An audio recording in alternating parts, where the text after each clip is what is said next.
Hey everyone, James Mason here. I'm putting together this live event to go through the next 90 minutes worth of Sales Navigator to get you guys more leads and clients. Okay, now just to share, this is going to be an intense session where it's going to be very in-depth, but also showcasing the actual process. So some of our events are obviously based on the theory, the techniques and tactics. This one will be actually showing you how to do the specifics.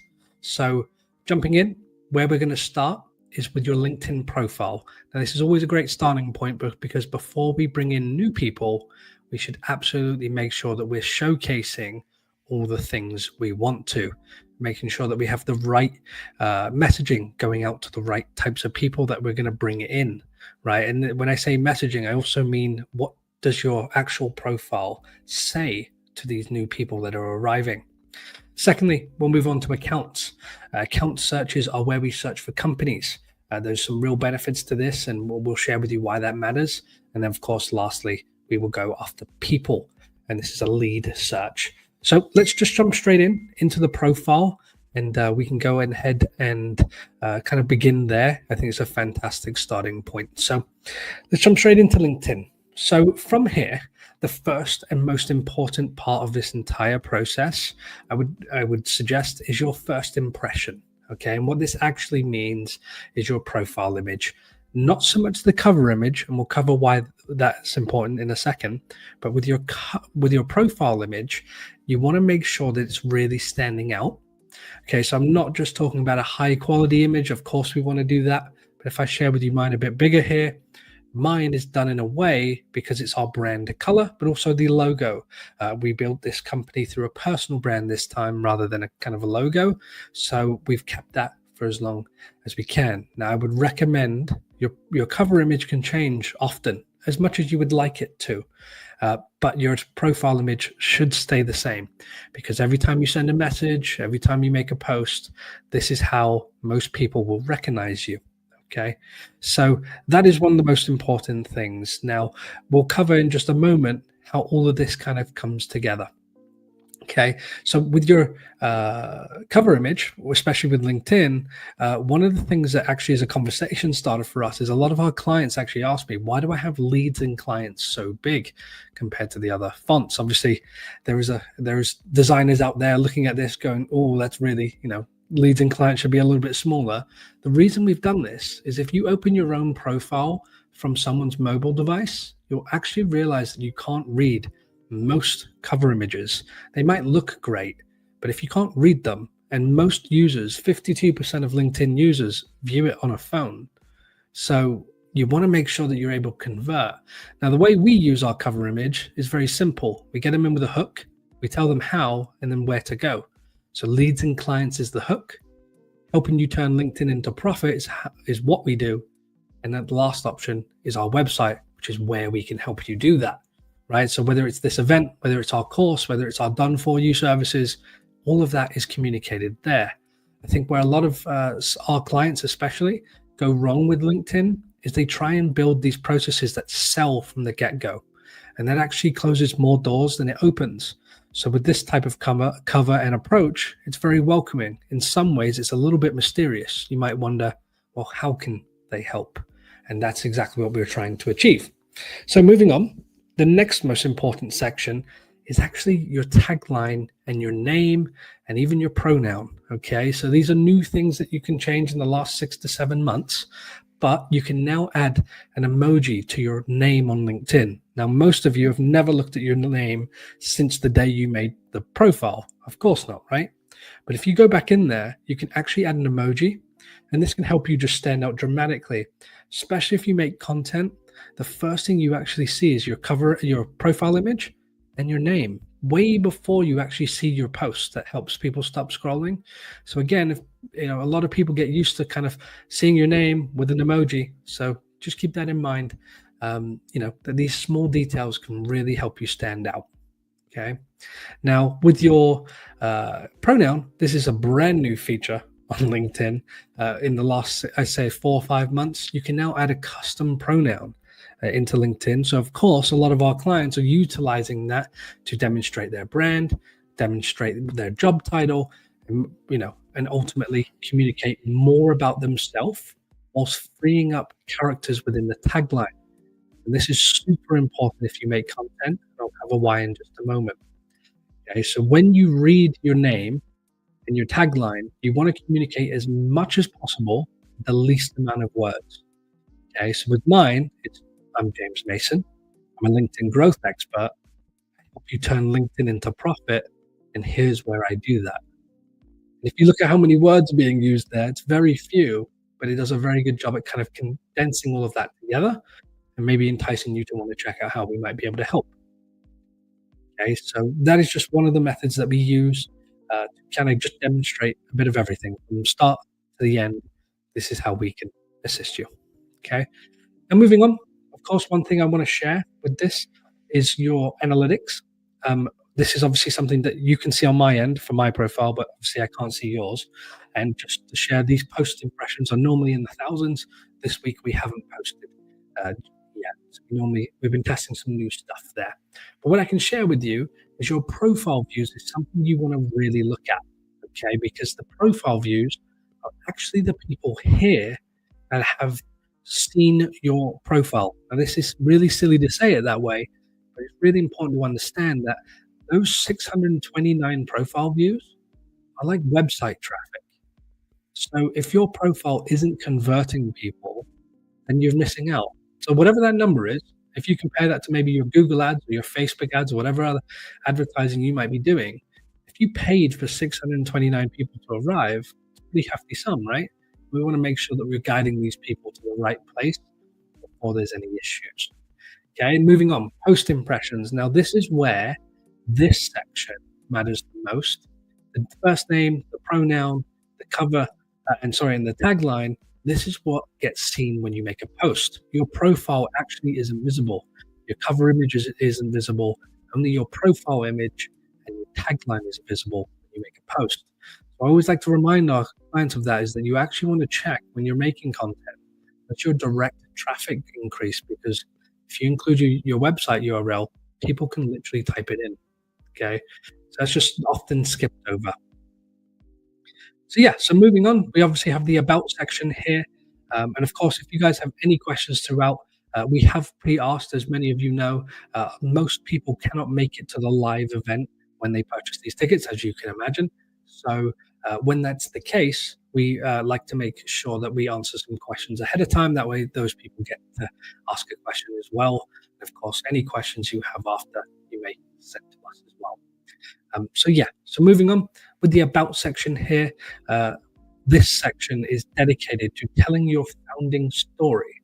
And this is often used in documentaries and in TV shows where, the premise of the show or the owner of a company tells their story about starting it.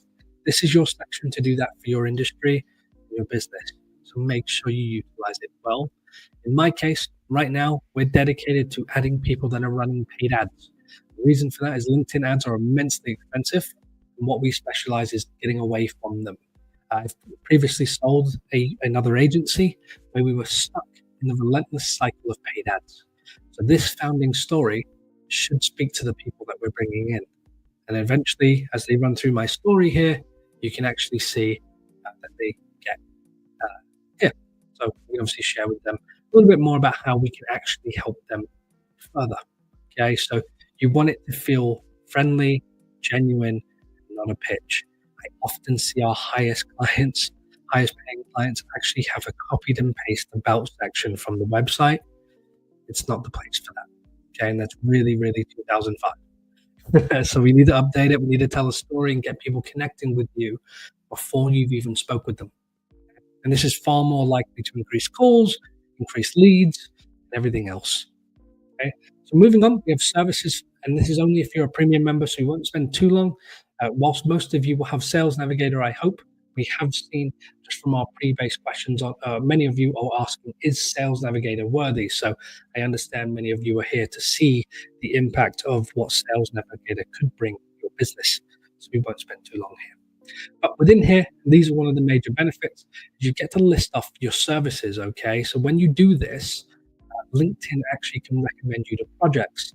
I will briefly share this with you, but of course I don't want to share with you who's applying to our industry.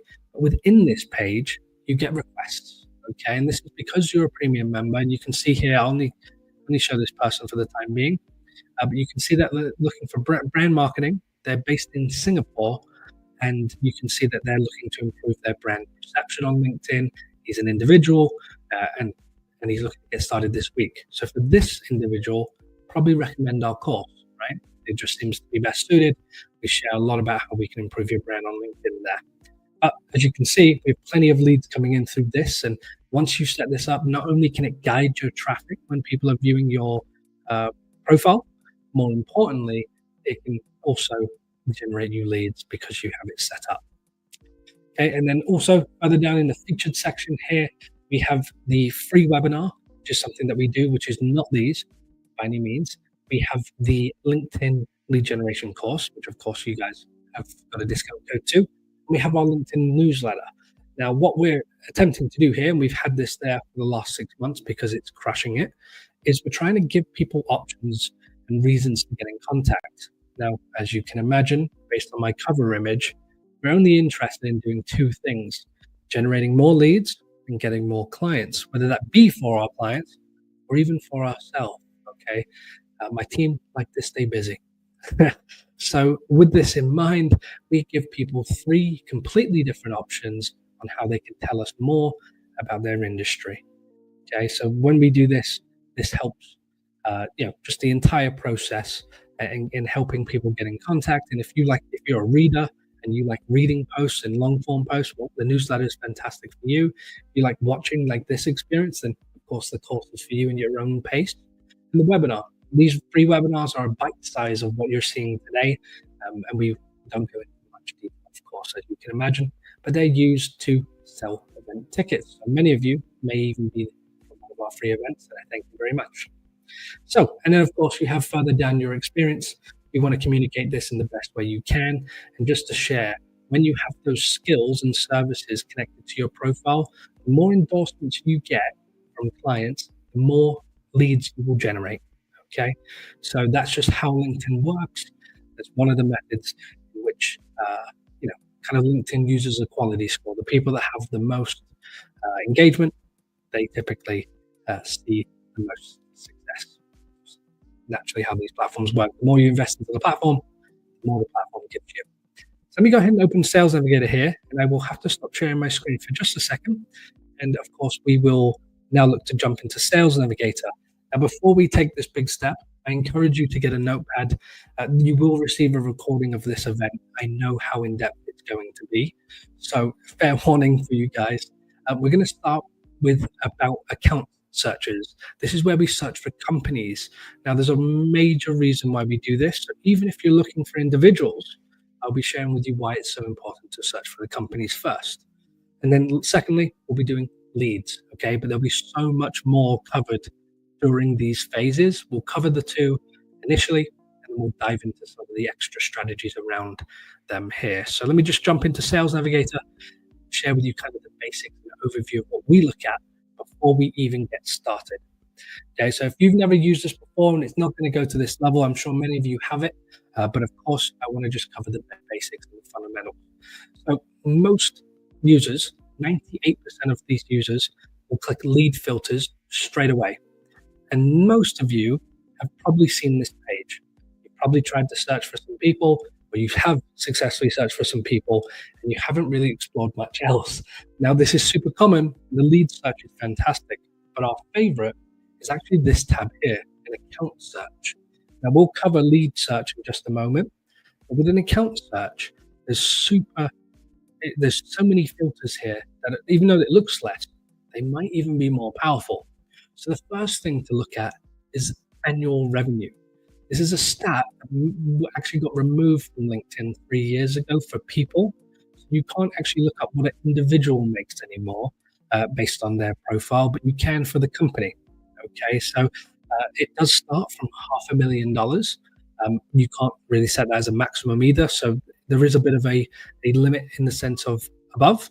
So yeah, but it's fantastic, right? So you can set some filters in here. You can have company headcount as well, which you can also get from a person.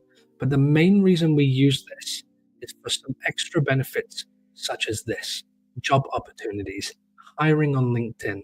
Okay, so if I just give this some very brief stats here, I'm going to do companies of 1 to 10 in size, United States, and are currently hiring on LinkedIn. Okay, now forgetting the job role that they're hiring for, as a broad recommendation, I would suggest only going after companies that are currently hiring. Reason for that is they're active on LinkedIn. These job posts have been made in the last 30 days. And more importantly, depending on your industry, it does depend on, depending on your industry, it can, a company that is hiring is typically a company that is growing. And you can actually look into what job title they're hiring for and all these sorts of things, and we can cover that later. But these are just some of the few where you can get really, really targeted. So if I was to go, okay, I want to write to companies that make $1 million to $2.5 million a year in revenue, great. So 1 to 10 in size, my likelihood of getting through is really good. The annual revenue is there as well. They're in the US and they're currently all hiring. So I have a pretty good shot at not only getting through, there's only 10 people at the company, so it gives me quite a few options. But more importantly, they're hiring, which tells me things are going pretty well. So they're probably on the rise. One of the worst things you can do is write to a company that's not doing too well and ultimately not get through, and you just kind of get ignored, which is very common on LinkedIn if you get the targeting wrong. So why would we do an account search? Well, account searches allow you access to the people. Okay, so what this actually means is if I was to target my remote team, so I'm actually going to pick a different one. I'm going to pick in technology group just because they have 9 employees. So if I click this little check mark here and I wanted to see, and I'm actually going to click a few here just for this example. If I wanted to click these 3 companies, one of the things you might notice is if I click this button, view current employees, it's going to take me through from a company search with all that criteria of company size, headcount, revenue being there, right? Because we can't do that. Oh, it looks like I've had too many requests for the day. How interesting. So that might make today's session a little bit more difficult, but no problem at all. If anything, it might be easier for me to not show new people on LinkedIn. Nonetheless, with that type of search, you can actually transition over to a people search. And what this does, it allows you to see the companies and can understand the revenue.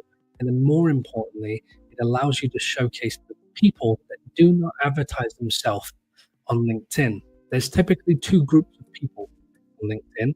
The first group are people that promote themselves as a business owner or as an entrepreneur or as their job role at a company. And then you have another batch of people that just use LinkedIn. They don't post, they just have it, and they're an owner of a major company, right? And those people, the latter, are actually the ones that we find more success with. They get less messages, they're less busy on LinkedIn. So when they do get an interaction, maybe you leave a comment, maybe you send them a message, maybe you connect with them, all these things look more promising. So just to share, that's one of the major benefits of an account search. So carrying on. It looks like we've hit our limit for the day, despite not being on Sales Nav.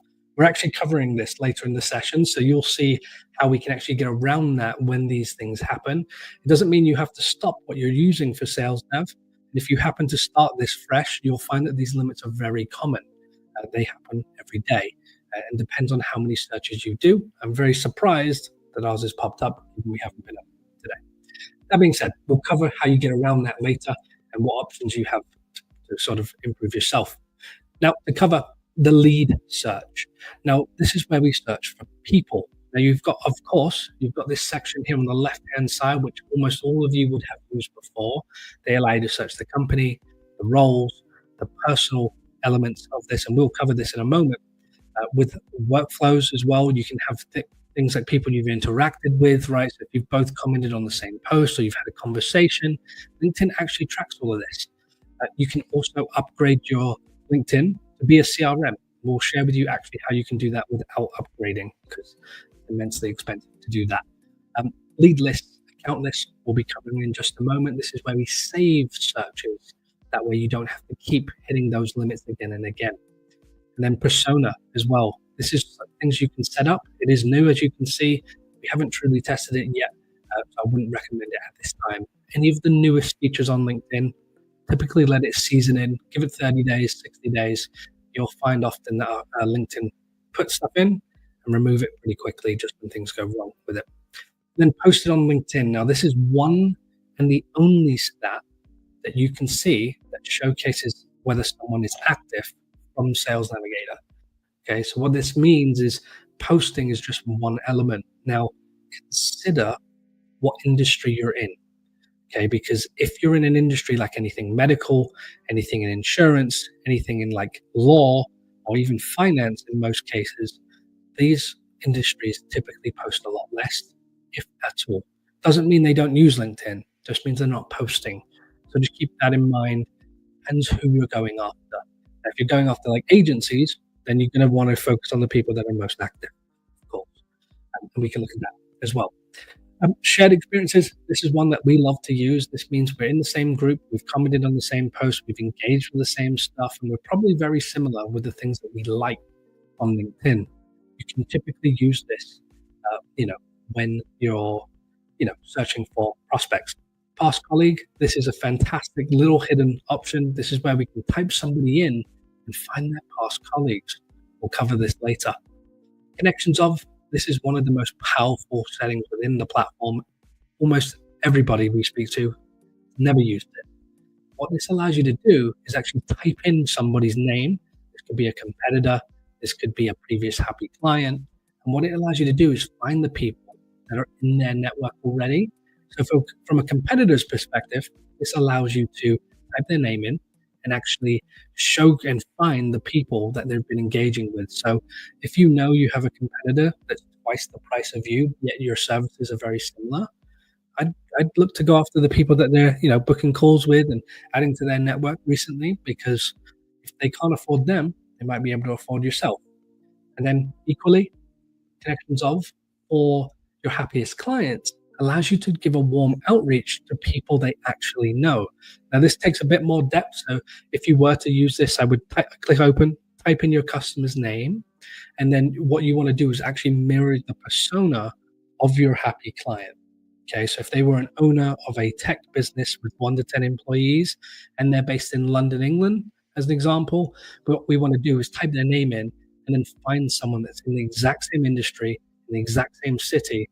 And you want to look at things like previous employers. So maybe it's someone they used to work with before, and now they've gone in separate ways. Or you want to look for someone that's been to university, and these sorts of really unique techniques to find the people that they actually know.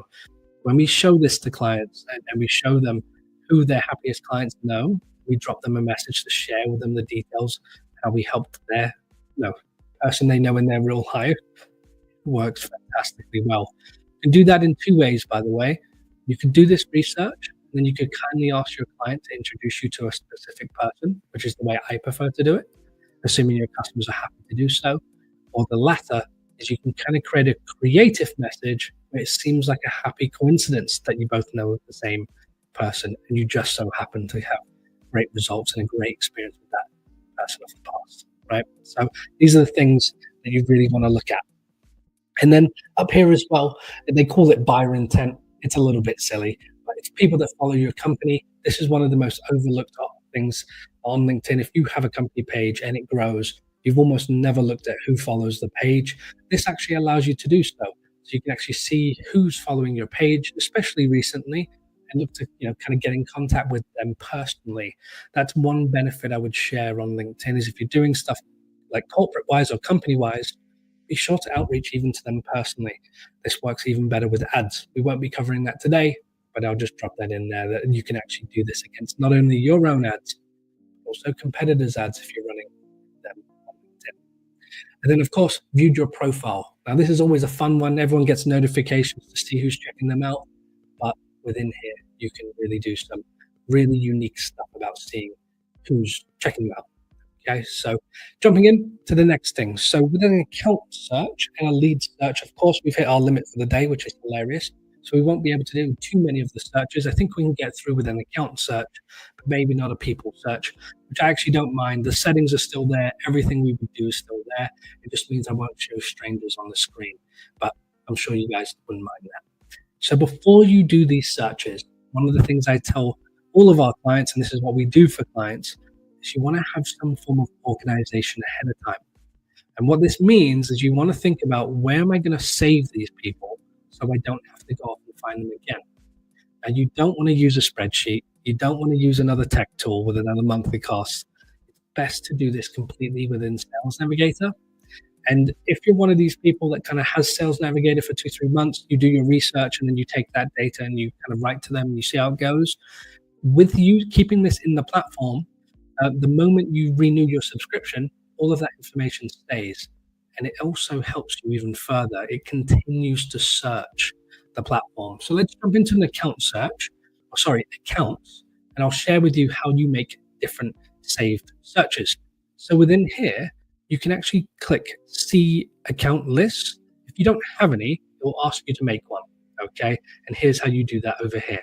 So you can see this is a lot of for clients, as you can imagine, but also some of us as well. You can see here that we have tons of lead companies saved on LinkedIn. We actually have 9,000 companies, and we're hitting the limit here very soon. But what this allows us to do is keep track of companies for our clients. So if you're in this space as well, or if you're looking to keep track of the companies, something I can share with you is you want to make sure that you're writing the companies on their best day. Timing on LinkedIn, one of the most important elements that no one speaks about. So I'm just going to pick one of these lists here. I'm trying to go after one here with some size. This example, so we have a few options, but let's click this one. So when you save these companies, LinkedIn will continue to track them for you. And this is where it gets fantastic. So not only does it start recommending you companies that are similar about then the changes that they've recently made, right? So we do a lot of stuff around growth, around, like employees, hiring, these sorts of things. But where that down here, you can sort of get a lot of information. So one of the things I look at is these sort of signals that LinkedIn give you. So you can see here that someone at the company recently joined the Global 500. So if I was interested, obviously this is the company name, right? So this new person has just joined. Now, if I'm wanting to get in contact with that person, well, I can share with you, Daniel is new. So whilst he's new, he might not know everybody to be able to kind of put our name in, but I can bet you he's active on LinkedIn. If we mention the new company and congratulating him, we have a really good shot in getting our message through, maybe starting that relationship. But what I would share is this section here, growth alerts. Again, if you're not messaging companies or people on a good period of time, you'll find it's very hard to kind of, really make a nice impression, honestly. So within here, you get to keep track of all these companies, right? So when you've done this search, and as you can imagine, for us as a service, we go in here, we find the companies, we clean them up, we make sure we got the right ones, and then we wait and we kind of watch and see and get notifications on when the best time is to write to one of our clients. So let me jump over to a people search, and I'll share with you how it's different for people. So oftentimes for a company, you typically get someone that's, hiring someone new, or they've just posted a job, these sorts of things as a company. But it does give you some really good insights. But people is where it really shines. So let me jump up here into leads. And again, the difference here, if you do an account search, you save the accounts, the companies. You do a lead search, you save the leads, they're people on LinkedIn. That is literally the difference. So let me share with you one of these audiences here. I'll pick the top one. This is actually saved by LinkedIn. So the more of this that you do, the more in line LinkedIn gets. Okay, so LinkedIn this month is recommending me, it's actually recommending me for the last 3 months, these 300 people. And every single week, it's going to go out and find more people that meet the criteria that we set. And why we set this was on our previous searches. So it starts to learn. The more you kind of give it, the more it learns for you, right? So for 299 of these people, we get to see quite a bit of information. Now, the things I look for are this. So shared experiences straight away. These are the lowest number, but something in the last 3 months means we did something together. Right? This could mean we joined the same groups, we liked the same posts, we might have even shared a comment or two. In fact, with Chris here, I know I spoke with Chris in a message, so I just recognize his name and his profile image. So just keep in mind that these people, it's tracking everything that you do on LinkedIn, and it kind of shows it to you here, which would be really nice for kind of keeping in contact. Now, if posting is part of your sort of, again, day activity, you want someone that's a bit more extroverted, which is a real thing on LinkedIn, by the way. We find that people that post are far more likely to respond to a message of somebody they don't know because they're naturally more extroverted. But if you wanted to get in contact here with, like, let's say Kerry, I can click this. I can open up her profile. Firstly, I can preview it straight away and see if it's the right type of fit. And then I can scroll down and see when the last time she posted. So I can see it was 2 weeks ago, and it looks like she was maybe hiring for a new position. Maybe she just started a new position. So as you can see by the engagement and the comments, it's a really good time to get and kind of introduce yourself. Not salesy, but you just touch base in a really nice way. So maybe you just drop a nice friendly message congratulating her on the new position. And then, of course, you can drop in maybe a week or two later. Hey, hope you're doing well at your new role.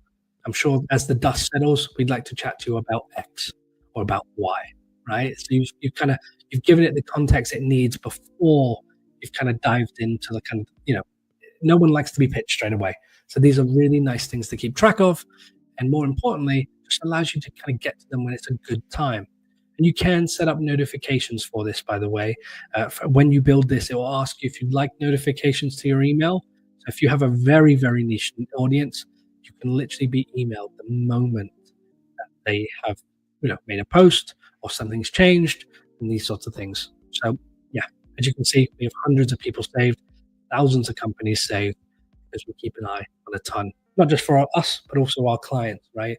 We make sure that it's the right time for them. And it looks like, let me just see here. There used to be another tab, but it looks like it might not be here. Let me try one more list. But there is another option. Let me just see within here. It used to be here, but maybe, it looks like it's changed. So just as of recent, there used to be one where it used to say mentioned in the news, which is fantastic because this allows you to really, as I said, when someone's been mentioned in the news, you can mention that. They know you've done a bit of research on the company. I believe that still exists, but as I said, maybe it's not within that core pillar anymore. But I'll be sure to update you guys if that is a recent change. LinkedIn changes every single week with new features. Now, when you set alerts, when you track companies and people, you actually get an entire news feed of just those people. So instead of going on LinkedIn, kind of your normal feed, I'd recommend actually exploring this feed, which again, no one's ever looking at. But these are the people that you actually want to get in front of. So in this person's case, I can see they've shared a post. Well, what a great opportunity for me to jump in on someone else's post, maybe leave some quick, if they've commented or if they've shared that post. In this case, I can actually comment on their post around that subject. So now I'm not, we're not commenting on their post. We're commenting and being part of the industry, which feels a lot better. So these are kind of the things we're looking for clients as well. So, and again, you can filter this by like accounts. So now it's only going to bring up the accounts we follow, right? So if you're looking to get in front of some big names and even some small names, all sorts of brands, you can follow along with what they're doing so that when you write to them, it's timely. An example would be they make a post, 3 minutes after they make a post, you send their page a message. Very likely to see it, right? Someone is online, someone can respond. And the same for people. Again, it says share the post. So if I wanted to get in front of Lucy here, I have a great opportunity because 2 hours ago, looks like she was on a surfboard. Let's pull it up here. We can have a quick look. What a great fun way of touching base with someone that we don't currently work with. You can see she's a co-founder of Stepladder.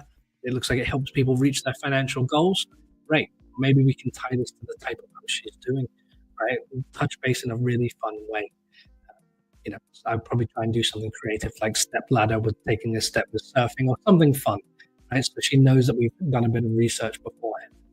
But anyway, let's just jump back here. I'll check and see if there's any questions really quickly.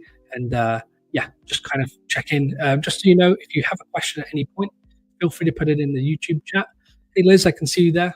Thank you for saying hello. If you guys have any questions whilst watching, we are live on YouTube, LinkedIn, and also even our back end as well on the site. So again, we have questions coming in a couple different places.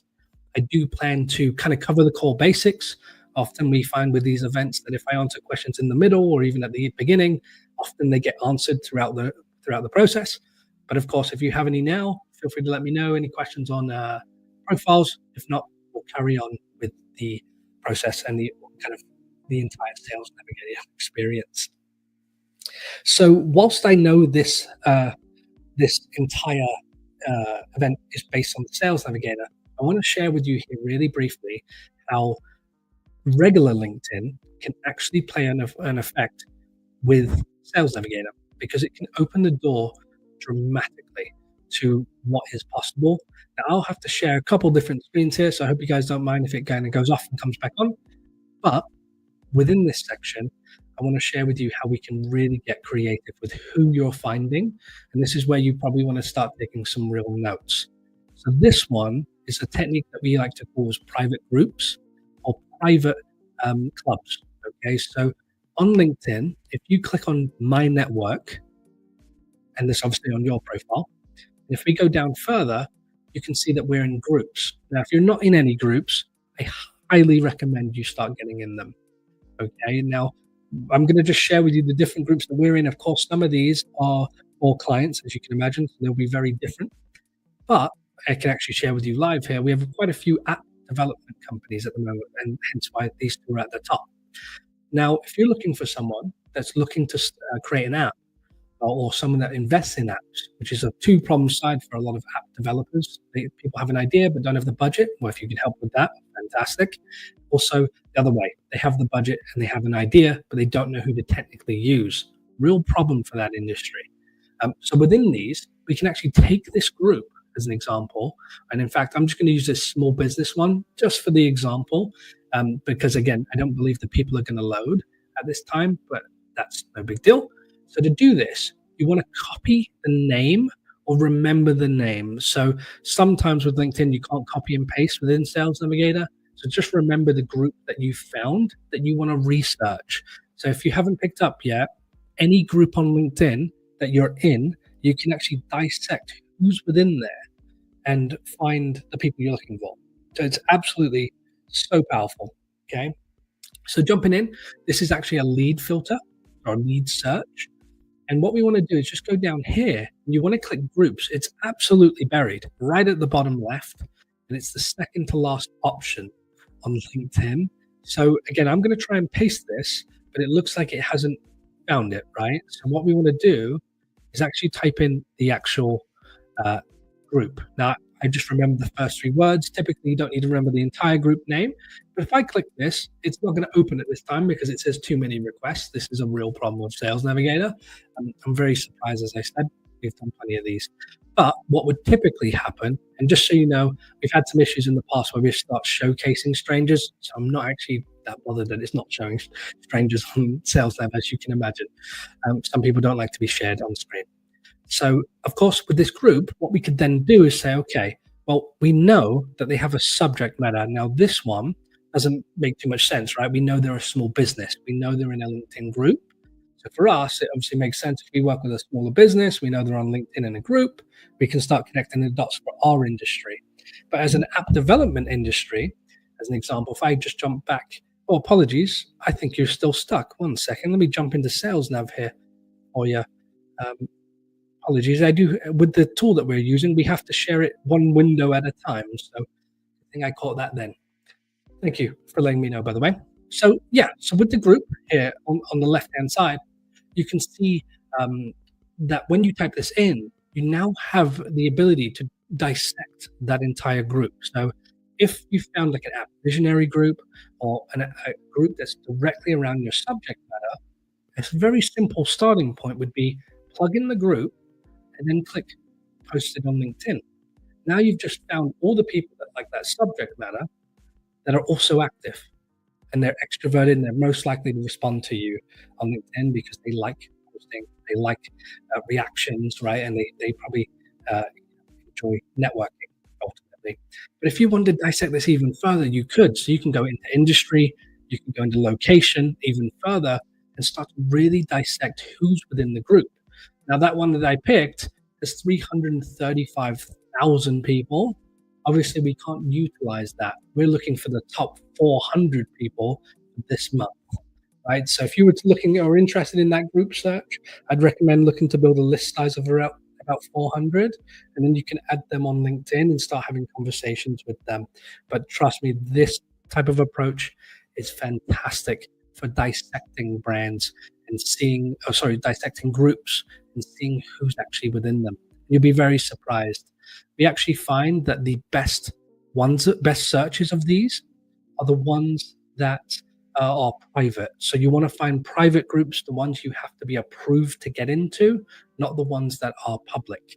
Okay, the ones that are public, anybody can join, and you start to find there's a lot of mess. The other groups that we like, even for clients, is actually industry groups, when it looks like everybody would be a competitor, because you can actually remove them entirely and simply focus on the people that aren't in your industry, which is, again, another great way of finding new prospects that don't get messages often. And trust me, with each layer that you go with LinkedIn, and especially with Sales Navigator, the less likely these people have ever been messaged. And that's really what you're looking for, is someone that gets very few messages. So when you do send them something fresh, they're far more likely to receive and respond to it in a positive manner. Okay, so that is just one of the extra benefits here. Now, with competitors, this is something I want to share with you, which is immensely powerful. This is actually going to be on regular LinkedIn, because, as I said, these two are intertwined. So we want to make sure that we're utilizing all of the benefits. So let me go ahead and share with you regular LinkedIn. We're just going to open my feed. So who's to say what's going to be on there? So just so you know, but we can scroll down to just like some type of regular post here, something with a bit of reaction to it. Let's keep going. So we'll use this person as an example, right? So it looks like they're running an ad for NAN, fantastic tool, allows you to build apps, by the way. The reason I'm using this one is because I can find a good, large enough pool of people. So if you didn't know, what you can actually do is use LinkedIn as a way of finding people to save them within Sales Navigator as well.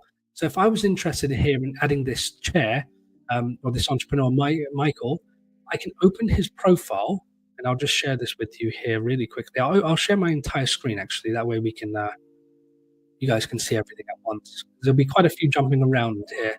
So fantastic. So if I open Michael's profile here, you can see that I have the ability straight away to review his profile in a bit more depth, understand what he's about. If I wanted to save him, I can actually click this button, Save in Sales Navigator. So one of the things I mentioned earlier is when you get stuck with the monthly limits or the daily limits of Sales Navigator, which is obviously a real thing, you can actually come to regular LinkedIn and find people in some organic ways. Where this works great is if you did this for competitors. If I found a competitor and I found their post, I can actually go in and say, okay, who's in their network? Who's interested in my subject? Are they working together? Would they consider working with me? Let's start to look at things and start to figure out who they are. And again, if you're interested in saving these people, you just pull them up and you click save. And as I said, it's fantastic. So I'll just share with you here quickly on screen. 1 second here. So if I want to save Bradley here really quickly, I can actually come within here and then click save in Sales Navigator, which again, it's that simple to kind of get in front of someone, showcase something different, and again, find people in a unique way, which is really what LinkedIn is about.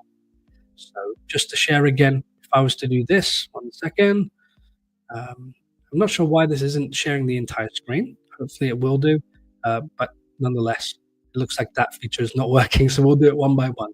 But what it allows you to do is find people on LinkedIn and share it directly to Sales Navigator.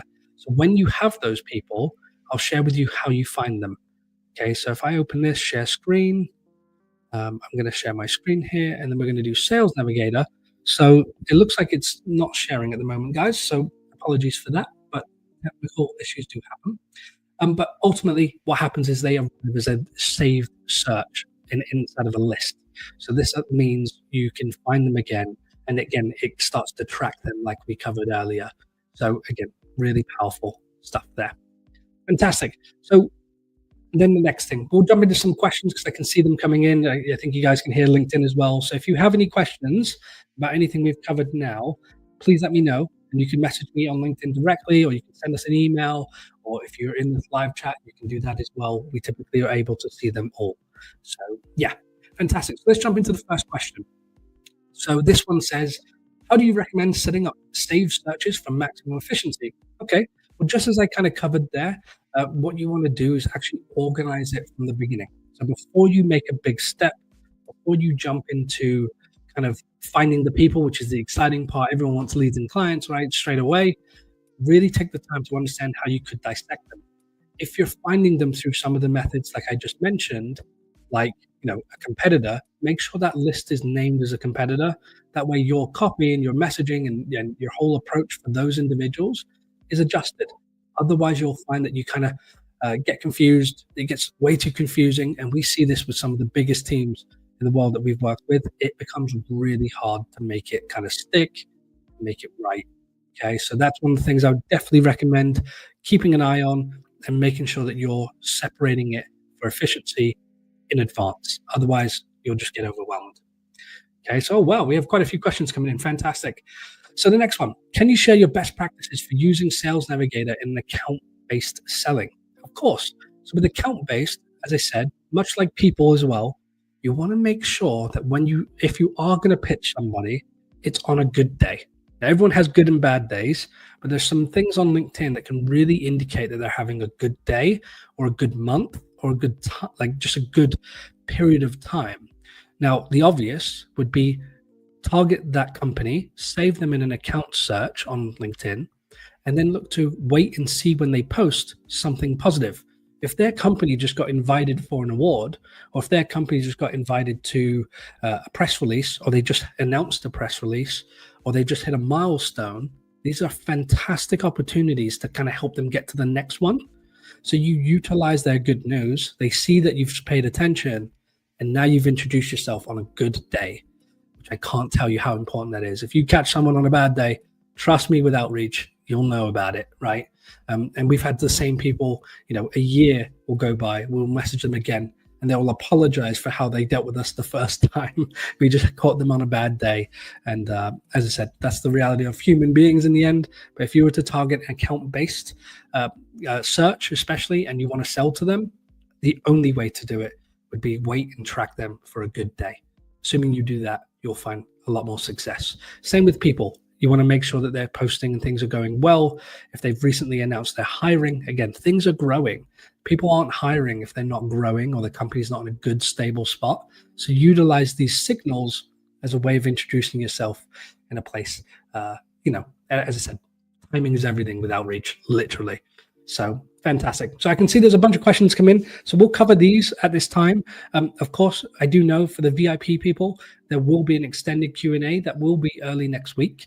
And of course, as well, for the people that are VIP Plus, we've already emailed you your bonuses. So just to share, everybody attending this, you will receive an email. That email will only be valid for 1 hour, and it's for $100 off your ticket back, basically. Directly to our course if you choose. It's full satisfaction guarantee. So if you're unhappy for any reason, we can simply refund you if you're not happy with what you find in there. But it's everything we're covering today, spread out over 12 hours in bite-sized lessons that are multiple minutes long, and you can really digest the things you want and, of course, discard the things you don't need or the things you know. So you're not sat there for hours and hours. It is hours and hours, but it's broken into a couple minute lessons, which is fantastic. Next question. How can reps avoid overwhelm themselves with too many saved leads and alerts? Now, that's a real problem. As I said, if you're not organizing what your sales reps are doing beforehand, you're going to fall into that issue very quickly, especially if you imagine if you save 10 people and they happen to post 3 times a week, you've just created quite a lot of alerts for you. And these are like notification pings, emails every day. So if you start saving, like we have 9,000 companies, you'll find very quickly that those emails can get out of hand. So if you're not focusing on the ones that you do want notifications from, and you can ask those reps to go in and focus. And I'd actually recommend focusing your marketing if you have sales reps, giving them specific accounts to go after for a period of time. 30 days makes sense. Give them 50 accounts to try and book meetings with, and wait for the opportunity to kind of present itself. Don't just have them send a copy paste message to everyone. It doesn't work anymore. Okay, I think we're past that point. A few years ago that would have worked, not so much today. Okay, so fantastic. It says, I had an email saying you were just starting. It looks like you're finished. Oh, hi, Liz. That isn't the case, just to share. We have been online for what is 50 minutes, but you will receive a full recording. So if you've just jumped on now, don't worry about that. You'll be sure to receive the full recording. And of course, Liz, we will be speaking, no doubt, on a one-to-one session. You should receive that email here really shortly as well. So you'll receive the full experience. Don't worry. So next question. And of course, if you guys in the live chat happen to have questions as well, we are getting these from email, and the team are plugging them into the tool in our back end. So we're able to kind of bring them on screen without showcasing you guys. Again, we've had issues where we showcase who you are if you don't want them to be shown. So what's the most overlooked feature on Sales Navigator that delivers quick wins? Referrals. So that process of finding connections of, if you have happy clients already, finding the people that you actually know them is exactly what you should look to do for quick wins. That's something you can plug in this week. And it's what all I do on my own LinkedIn is we take our happiest clients and we just find the people they know and we tell them the results that they got, how many leads we generated them, how many clients we did. Right now and last week, we have insurance-based clients. We're going out to more insurance companies and specifically the owners. We just closed a deal of $352,000 inside of 6 weeks for a brand new client. So because of that, of course, we want to tell more of them that, and of course, share with them the process on how we did that and see if we're able to work with them further. So yeah, plenty of them. So, okay, next question. So quick wins, referrals. Long story short, just to recap that. And again, it's covered within here, but we'll be sharing with you guys plenty of more information, and you can, of course, get that within the course as well. How do you effectively filter prospects without making your search too narrow? That's a really good point. So this depends on how you go through the process. Now, there are many tools out there, and to be honest, ChatGPT Pro has been doing a great job for our team internally. And this is where we take a list, we can extract it, even up to 5,000 people at one time. So we can take a really, really large scope of, say, let's just say like the industry, and then we can ask it to remove everybody that doesn't have more than 5 years experience. And it goes through the entire data and segments the people that we're looking for and puts the other people elsewhere. That's just an idea. If you're looking to go hyper niche, you could look at making a saved lead list that you always continuously update. That would allow you to keep growing and allow your, even if your searches are narrow every month or every day, you'll find that it collectively, it grows to something much bigger. But again, if you're going super niche, I'd probably ask yourself, why are you going so niche unless you're just looking after specific job roles? We find with outreach, the more you can open the door, let's just say a company, obviously everyone wants to go after the owner, the CEO, decision maker, director. But when you kind of spread out the risk, or the doors, I like to call them, if we go after 10 doors, we're far more likely that one person opens it than just one person. So this concept is massively important with LinkedIn. And we find that, collectively, it makes sense to, just kind of knock on more doors, even at the same company. So again, just look to expand some stuff. If not, lead list will be the route for you. That way it can grow over time. And even if your searches are small today, you might find that there's more people that meet your criteria in the future. And just to share on that, actually, whilst we're talking about that, when you first make a search on Sales Navigator, the suggestions are the people they know most about. This also means it's typically the oldest people that have been on the platform. Depending on your industry, you'll notice that pretty quickly. So if you save the search on Sales Navigator, it will continue to update with the newest people every day. So it depends how active or how big your audience is, but we use that all the time. Okay. So just a little quick tip there. Great. So next question. How often should sales rep refresh or update their lead lists? Well, this depends on the route in which you're saving them, of course. So a bit more context would have been fantastic in this case. But updating, refreshing, I would do it weekly. And especially if you're looking to focus on people like that are active, that are like posting on LinkedIn, because you want the latest people. Equally, if you're going after people that have recently changed jobs, again, another really good indicator here with this is if they've just been promoted to a very big position in a very large company and you send them a message, they're going to probably be in a really good mood for the next week or two. Probably a really good time to introduce yourself. Where the opposite happens, where we have a couple of clients that have tried this in the past, they're people that kind of help people get jobs, which is obviously a huge industry on LinkedIn. I'm not talking just recruitment. I'm talking, someone that's literally just been fired. They help you get your next position quickly. Try writing to people 2 days after they've been fired. You can imagine how it was received. So again, looking for that positive indicator, that good day moment is something we find that can really change things around completely. Again, if you guys have any questions, feel free to let me know. These are being pulled from email. I can see you guys are emailing us right now just within my phone being in the background. So if you have any extra questions, or you can go to the website, it's obviously in the bottom left there. Feel free to ask us any questions in the chat and my team will import them for me to see within this tool. Fantastic. Oh, apologies, that one was already done. So what's a good framework for sending in emails that actually get responses? Great question. So in-mails are the messaging that you can do within Sales Navigator. So if you don't want to wait for a connection request, you can find someone on the platform and let's see if we can share. It looks like that share feature is still stuck, guys. Apologies for that. But with the sharing of the Sales Navigator, when you find someone that uses Sales Navigator, they'll have a gold symbol. And you would have noticed this on most people's profile. At any high-level position, you'll see that they have a gold indicator. This means that you can message them straight away. So if you're stuck at the 400 connection requests, given that you have Sales Nav, you can message 150 people more for free every month to positions that also have Sales Navigator. So it's a hidden thing. They don't really share with you. These things are called in-mails. The ones that get sent for free, they're called open in-mails. Okay, really hidden. LinkedIn don't promote this because they don't want you to know it. So there's a bunch of value. Okay, so with the framework, what I can share with you at its core, I would introduce yourself and not sell.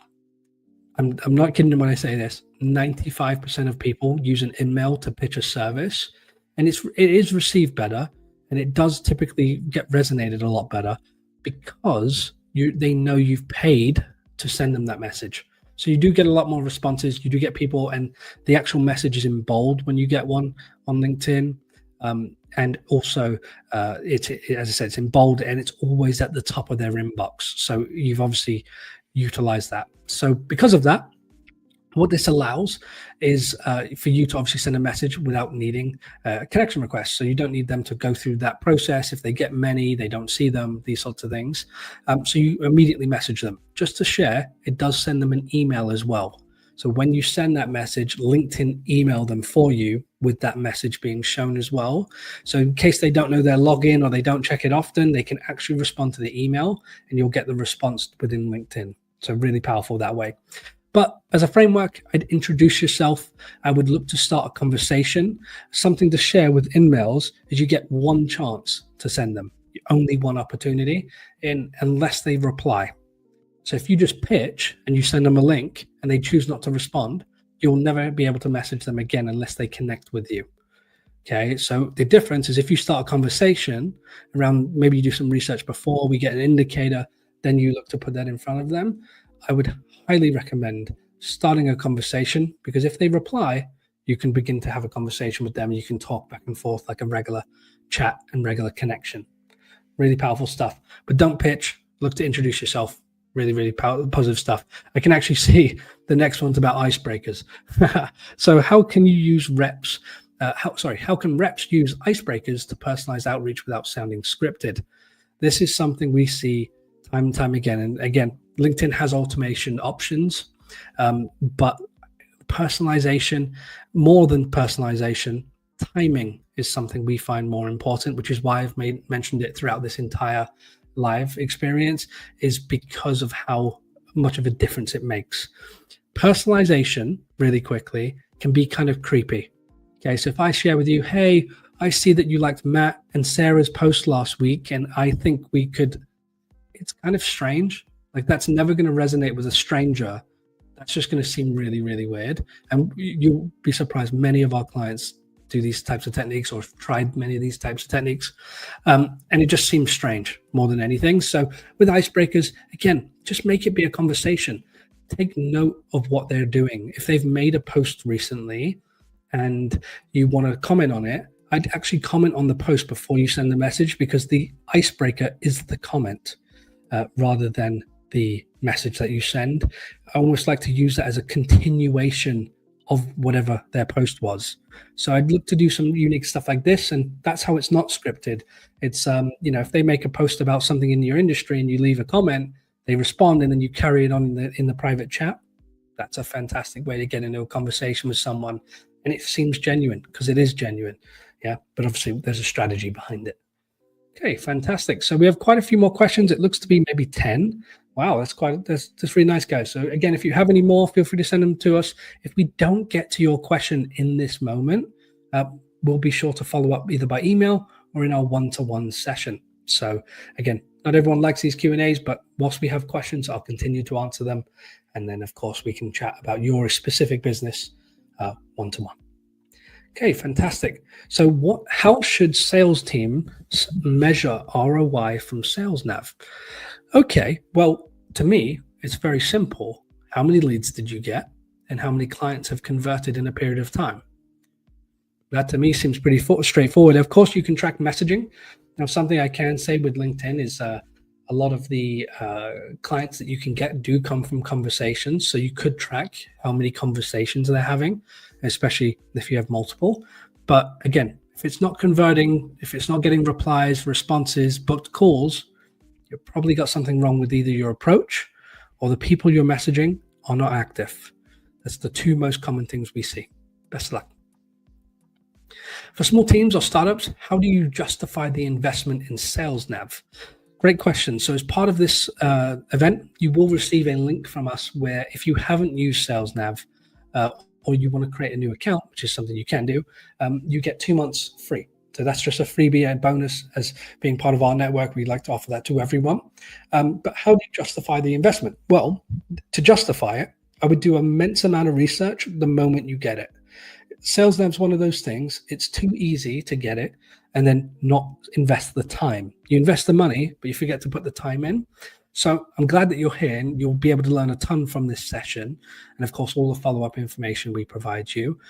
But to justify the investment, I would simply ask yourself, how much is a client worth, and how many months can you pay for SalesNav to get there? It's literally that simple. So if your client's worth $1,200 at a minimum, well, you have 1 year to make Sales Navigator make sense. Really simple when you start viewing it like this. Whilst I understand your budget might be tight there, I would look to, if you are, you abuse the free trial. Get as much information within the 2 months they give you, gather that data, save those lists, and then look to invest as much time as you can in starting conversations with those specific people. Fantastic. Best of luck. What's the recommended cadence for reviewing and refining saved searches to match evolving goals? Great question. Reviewing the cadence of just to share in basic terms, what this person's asking is how often should we review and refine the people that we're actually targeting? Well, I would allow LinkedIn to do that. So once you've saved the searches, you should find that there's a little green section on the saved searches, which will tell you to say add updates since the date you saved. So if you're not seeing that, just go ahead and write to me, and I'll be sure to make sure that you guys know where that is. But specifically, LinkedIn should be doing that for you every single day. So this should continuously search for new people that meet your criteria. So you don't have to update it. You just have to click a button, and your sales reps have an immediate new set of people to target every week. Just to share that with you. So if you're not saving your searches, I would highly recommend you do that, because it will save tons of time, free up limitations, and allow your team, it will just save you hours. To be honest, your team won't have to keep searching for new people. They won't have to clean it up with people they've already found. You will only get given the people that you haven't seen before or that now meet your criteria. because Sales Nav doesn't find everybody the first time round. Okay, best of luck. So again, if you guys are interested in anything else around the subject and you guys want to get in contact just to share, you can visit our website. There's tons of offers there. Of course, if you want us to come on board and kind of do any of these searches for you, that is a service we offer. If you're looking to learn more about utilizing SalesNav, our course is the best place. We've got 12 hours, 66 lessons, hours of content where we dive into hyper-specific stuff we could not cover within this sort of session here. Best of luck. So what's the difference between premium and SalesNav? Now, this is a great question. I've been getting this so much frequently with new clients coming on, and they're upgrading because obviously they need SalesNav. And they're like, hey, there's so many of these subscriptions. And I agree with you. LinkedIn's done some really weird stuff just recently where there's so many different options and tiers now, and you get different features. In short, premium gives you new features for your profile. SalesNav allows you to search the platform. I'd only recommend going with SalesNav. If you don't have SalesNav to find the right people, then you don't need the features necessary for LinkedIn. I wouldn't pay half the money for less than half of the reward. Yeah, just kind of the basics there. And if you do get SalesNav, you get all the premium features anyway. So, and some of them, just to share, some of them actually last on your account forever. They don't actually remove them. Little tip we've noticed. We're not entirely sure on which ones fully yet, but for the clients that have had it and then they took it away because we don't need it anymore for them, again, some of their features still stay. Just a little tip for you. Can you explain what a saved lead is versus a saved account? Okay, it sounds like you might have joined a little bit later today, but very quickly, just for the other people watching, the saved lead is a saved person on LinkedIn. So a lead on LinkedIn is people, and an account is companies. So there's two different reasons and two different sections on LinkedIn to save either or. This just allows you to, basically keep track of companies, but also keep track of people. So an example here is if a person leaves a company and goes somewhere else, you can be notified of that if you want to work with that individual. Yeah, if you want to work with the company, then you'll want to know who's still at that company. If they're hiring a new leadership team, you may want to know that information. Okay, and that's kind of the difference. But again, I would decide ahead of time who you're targeting, people or accounts. If it's both, then you want to have a technique for both. Otherwise, it will get messy really quickly. Okay, what's the quickest way to find decision makers at a company? Well, the quickest way would be to go to the company page directly for that specific company and just click the people tab. So it defaults to posts. If you swipe along on a phone, or if you view the sort of toolbar on a computer, you'll see that the people are there. When you have Premium or Sales Navigator, when you click people, you'll see a big bright gold section. It will literally say decision makers on screen, and you can just click that and immediately see the decision makers at that company. That's the quickest route. So if you're struggling, or if you know exactly who you want to work with, that's the quickest way. If you're looking to get most decision makers, I'd recommend doing seniority level inside of a lead search. This will bring in only the people that have been there within certain industries and leadership teams. But sometimes you have to make sure that the company you're targeting has LinkedIn set up correctly. Otherwise, you just find everybody. So quick tip there. Okay, I'm just going to get a quick sip of water and then I'll answer this question. Okay, does Sales Navigator show information that isn't available on regular LinkedIn? Of course it does. That's what they sell. That's what LinkedIn looks to sell to you monthly at $100 a month. So does Sales Navigator show information? Yeah. So it shows activity level at scale. It shows you everybody on the platform that's public. Again, just to share, people that are private aren't available. And it shares tons of information. So one of the things we covered in this was groups. So if you're in a LinkedIn group and you want to see who's within there from regular LinkedIn, you just get the number of people. So the one I shared earlier at 330,000. Well, if I wanted to find the business owners in London or in Nebraska, as an example, I can dissect that entire group immediately and find just those people. Apologies, I have a fly in here. You probably just saw it on screen. So from that point, you can now find just the people you're looking for with an interest in that group. Really, that's one of the most powerful things you can do with LinkedIn, because otherwise you're stuck with the people that are engaging on the group, and that's not always the easiest thing to look at and focus on, of course. Fantastic. So it looks like we've got 2 more questions, guys. And of course, you guys will be sent the entire recording of this, and we'll be sure to follow up with everybody that wants a one-to-one session. So is there a limit to how many in-mails you get each month? Yes. So in-mails are a product that SalesNet or LinkedIn sell. They're about $1 a send. Now, what I can share with you is they give you 150 of them for free when you also own Sales Navigator. So these are really hidden, but the way they work is if you can find people that also have Sales Nav, and that means they have a gold symbol around their name or in their name on LinkedIn, you can message those people straight away. And as a quick tip, it's always the highest level people at a company. So if you're targeting big companies, it's only going to be the top kind of C-suite and above that have Sales Nav. If you're targeting smaller companies, typically go after the owners. If anyone's investing any time on LinkedIn, they should have Sales Nav, and you can message them straight away. So, but yes, you get 150 for free. Otherwise, it's $1 a send after that. Quick tip, if you're wanting to do in-mails at scale, don't go down the route of in-mails. I wouldn't recommend it. I'd actually look to go down the route of cold email. You'll find that the scale you get, because you can identify the emails from their profile, is far more professional, far better, and you can do just way more and at a fraction of the cost.